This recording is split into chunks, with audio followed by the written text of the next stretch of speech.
Hi, it's Judy at the Brahma Kumaris Meditation Center, and we're coming back for our second podcast where we've been thinking about some of the spiritual dimensions in this time of Corona, especially when we're all isolating or staying more at home. And one of the themes that came up for us to explore was sort of how overwhelming the sudden change has been, where we've lost our normal schedule.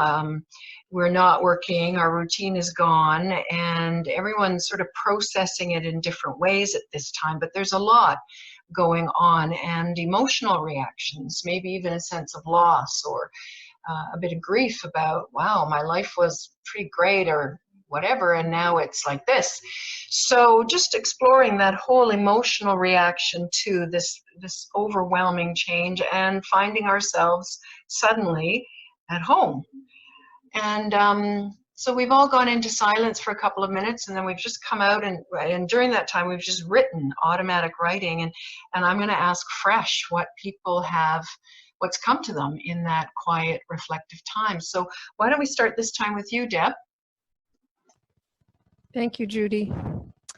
At this time, I've been asked to let go of ways of being that have been my daily routine for years. Of course, bits of it, my early morning meditation, my cleanup for the day, and the spiritual class have stayed the same. But many other bits of my routine have had to change. You might say we've all been forced to change. Why would it be that at this time in the cycle of human existence, we would all be asked to change at the same time? Because it is time for change.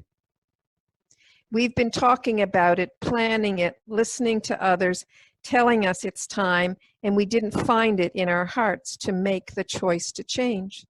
So now time and circumstances have arrived that are forcing us to change. Rather than fighting it and fighting back change with force, I ask that we go with the flow of change. Look inside for your confidence and courage that the change of my daily routine starts today. It's going to be good for me, my family, my friends, and the planet. And then stop and take notice of the difference it makes. Wow. Thank you, Deb. Interesting angle. David, what came out for you? Nothing seems normal. Nothing's working according to my plans. Nothing is happening as I expected. These are all normal feelings at this time in the world, and I've heard them from many friends and colleagues. Anxiety and grief about the not knowing is normal. And I don't think we should try to minimize or turn a blind eye to these feelings. They are real. As Joanna Macy says, don't be afraid of the dark. You know, we need to honor those feelings we have. At the same time, the feelings might not be very productive. So we just need to breathe. And breathe. And take a moment in gratitude to those you love and those you're in connection with. Take a moment to express that love and caring for others, those down the street, and those across the world you don't even know. Take a moment to be thankful for the goodness that is shining through from so many different people in so many different ways around the world. As someone said the other day, if you have a train ticket and the train passes through a tunnel, you don't ask for it to stop and for you to get off and refund your ticket. You have faith in the driver. Hopefully you have trust in the destination you've chosen for yourself. And in the darkness, to be safe, you just need to sit down and be quiet. You need to breathe. You need to find a place of stability and peace. And I think that's one of the things, maybe not the only thing, but one of the things we need to do now. And we need to give gratitude for our loved ones that you'll be with and you are with on this journey. And trust in the supreme, however you think of that supreme energy, for where the final destination is that we're all on this journey to at this time. Thank you, David. I'm not getting off the train. Buckle up. Wonderful. Carol, what came to you? I'm thinking that in this time of upheaval, it's normal and natural for us to be somewhat disoriented as our daily routines have been so disrupted. However, in order to prevent our emotions such as worry and fear from taking over and becoming magnified, we really need to pause and reflect and go deeply into our inner space. If we center ourselves, remembering that our core qualities of peace and power and love, then this will help us remain stable within the eye of the hurricane. By remaining focused on the present moment, we can simply take one step at a time. Know that your inner strength and the strength of your family and relationships will be there to carry you through this difficult time. Thank you, Carol. That's beautiful. We were part of a group that went to see the Frozen 2 with a little 5-year-old. Remember that? And the slogan of Frozen 2 was, do the next right thing. Sounds a bit like that. Just do the next right thing. Okay, Mara, over to you. Thank you. Wow, I love what I'm hearing. I'm really glad I'm on this call getting all these tips. I'll just read what I wrote. I just let it flow. We are in our canoe, adrift in the current white water of the stream of life without a paddle. We are flowing, ongoing, yet the stream of life continues eternally flowing as night opens to morning and morning greets each new day. Beginnings and endings and transitions. We are now in between. We are in the stream. We must let go of all the familiar strokes and turns of our paddle and breathe deeply as our current plans for this journey are remade and remapped with and without our input. The more we let go, the easier we will flow over boulders, around log jams, and through all the whitewater spin cycles. As we let go, we will find faith in the eternal flow of the stream, both in and outside of ourselves, and that we will be taken care of and we will arrive, perhaps at a different destination, but not necessarily one that is any less sweet.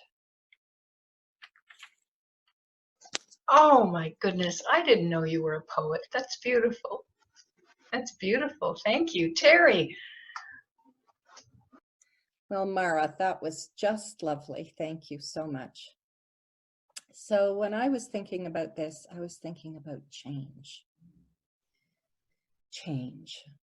We're really seeing an unprecedented amount of change right now. Change like we've never seen before. We've lost our predictable pattern of living. We're confined together in ways that we never thought we would be. We have children and parents together. We have grandparents separated from grandchildren. We are connecting through social media. This type of change creates all kinds of reactions within us. Some which may be new, and others may be the same ones, but exaggerated. So how do we deal with all of these overwhelming feelings that we have? Well, one way is to start to observe our thinking patterns. Stopping periodically to see the types of thoughts we're having. And then trying to redirect some of the more negative ones or wasteful ones to be more positive, so that we're starting to look at the positive side of life rather than the negative side of life. Another way might be to just stop periodically and think about how I really want to respond in this situation. Before I respond to the kids being upset, or my mother being upset that she's alone, I need to give myself some space to really think about how I want to respond to that, so that I can be a help and not escalate it. And I don't respond from that emotion that's within me. We all have a wealth of wisdom deep within us that we can access if we really make the conscious decision to do so. The key is really to decide how you want to be in your world, and then practice, practice, practice, practice. We will never be perfect, but that's okay. The experiment is worth it. Wonderful. What a great message. Very nice. Thank you, Tara. Very practical, very useful. So, Tim, over to you. Tell us what you wrote in that silence time. I wrote that life doesn't come with a handbook. And if it does, I lost mine. It takes a long time to learn how to do all these, like how all these systems work together. Families, healthcare, aging parents, running businesses, and I'm still learning. So recently that all kind of seems to be changing. Like everything, all of those aspects are changing. So we might just want to, really our only option is to take this opportunity to have some mercy on ourselves and allow ourselves some latitude on trying to figure out what to do next. There are some safety nets up, so allow ourselves to use them and just relax and reflect and see how we can flow with what is going on next and not panic. Consider a diet of less media. Consider practicing some patience with yourself, with others, with circumstances. And like I said earlier, we just have to move with what's going on. Thank you. So it's really something to say. Maybe we just all lost our operating manual. You know, we all lost the manual, and it's a sign of, I guess, humility in a way, isn't it, to just admit that, and then the mercy for the self. Thank you, Tim.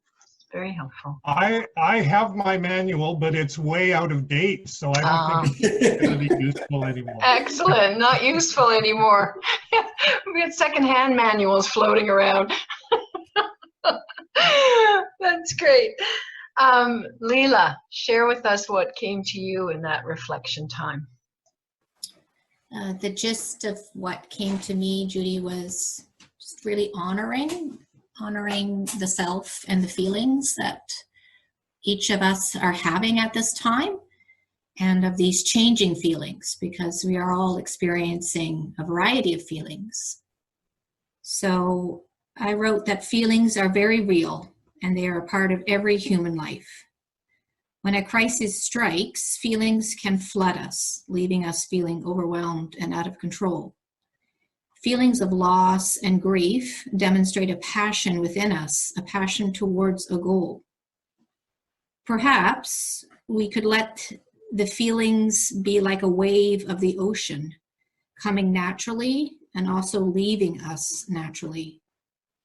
We could think about them cresting and then falling away. And then noticing within ourselves what is left after the wave moves to the shore. dissipating into the sand. There is a stillness of being. And perhaps we could put our focus, put our trust, put our faith in this stillness. And we could all perhaps build up a little bit of accumulated knowledge that this deep part of us will always remain after all the feelings are felt. Thank you. Beautiful, Leela. Wow. Wow. I don't know. So mine is the last. I'm sort of wowed by all the wisdom of all of you. So that's very nice. So I'll end up before closing. And what came to me, I think it's a message similar to the change theme. And yeah, I'll just read it. I felt like it was really a big time to face myself and to face my creation, which is my life. So I've built my life as a creation. And even when we feel like life is juggling a million plates and we say we wish we had more time to do this or to be with the kids or to take care of whatever, suddenly we do have more time and we realize, oh, maybe that's not really what I wanted. So I feel like it's hard to sort of face some of this stuff, and that some of the life I created for myself may have been because I was running away from something else, and whether that's boredom or an insecurity that I'm not valuable unless I'm productive, I'm producing things, whatever it is for each of us. If my sense of self was really wrapped up in doing and in my job title or my job description or my role out there in the world, that if it's suddenly a huge shock to suddenly find myself in maybe just one role alone, it's just maybe mother now or partner, and maybe it wasn't even the role that I felt best at or the role that gave me the most satisfaction. And all of that, I think, is just really hard to face. So to take Tim's point, I think a lot of mercy and compassion for the self.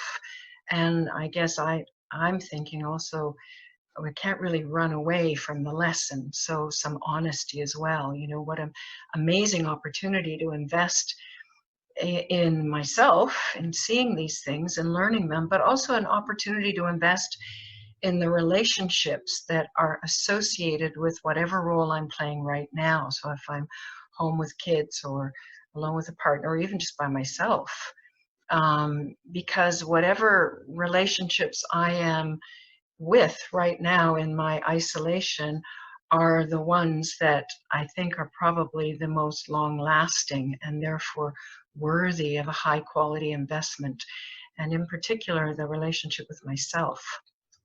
I have a friend who's thinking of retiring, but she's been really worried about retiring because she didn't know what she'd do with herself. And now she's coming up to 2 weeks of self-isolation home alone.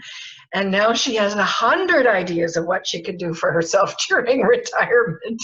And she's looking forward to all of them as soon as she gets sprung from isolation, you know.